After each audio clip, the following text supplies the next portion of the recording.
Alan Shearer believes Newcastle United supporters must be willing to take on board criticism of the Saudi backing the club will receive as part of their £305 million takeover.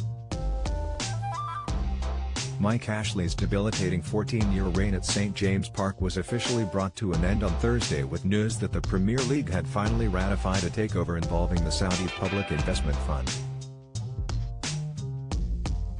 While the news sparked wild scenes in Newcastle, as fans assembled outside the ground to celebrate the news, it has also brought with it plenty of concern. Amnesty International are among those to publicly disapprove of the deal, while Hatice Cengiz, the fiancée of murdered Saudi journalist Jamal Khashoggi, has described the ratification as a real shame. Amongst all the jubilant scenes in the Northeast, Shearer has insisted that these concerns cannot be shut out by fans.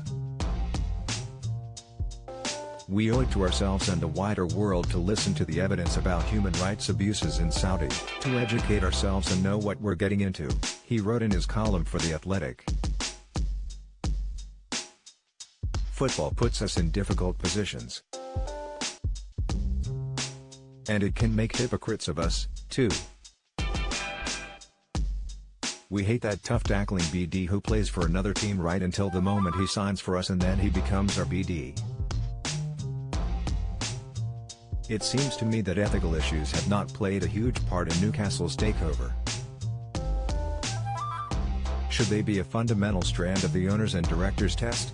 Perhaps they should, and perhaps the whole system of governance and ownership needs reform to reflect that." While Shearer says supporters have a duty of care to educate themselves, he rejects criticism of them for celebrating a momentous day in the club's history. The 51-year-old experienced firsthand the erratic and chaotic nature of the Mike Ashley regime when he was manager for a brief spell in 2009, and the end of such grueling times on Tyneside is welcome. And he insists that fans cannot be held accountable for a changing of ownership that they held no sway in. "What I find harder to accept is that Newcastle fans should be asked to defend something they have no control over," he added. "This is a transaction conducted between a billionaire and some richer billionaires. We haven't been consulted. If Saudi is your line in the sand, then I accept, respect and completely understand it. But there have been other lines, too.